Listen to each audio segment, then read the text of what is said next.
Integrated command and control centre আমি ইয়াত শুভ উদ্বোধন কৰিলোঁ ৰূপনগৰত।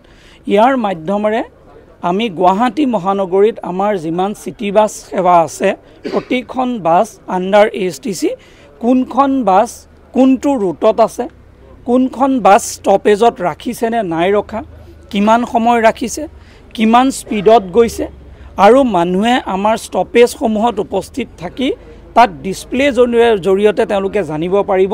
যেনেকৈ আমি এয়াৰপৰ্টত দেখা পাওঁ যেন কোনখন ফ্লাইট কিমান সময়ত আহিব, কিমান দূৰত আছে, কিমান সময় লাগিব, সেই সময়খিনি চিটি বাছৰ ক্ষেত্ৰতো গুৱাহাটী মহানগৰবাসীৰ ৰাইজে দেখা পাব পাৰিব। তো কিমান সময়ত কোনটো ৰুটত কোনখন বাছ আছে সকলোখিনি জানিব পাৰিব।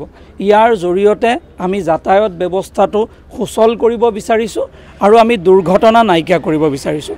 আৰু যদি দুৰ্ঘটনা কোনোবাই যদি ৰাছ ড্ৰাইভিং কৰিছে, বেয়াকৈ গাড়ী চালক যদি কোনোবাই বেয়াকৈ চলাইছে তেওঁক আমি কণ্ট্ৰল কৰিব পাৰিম।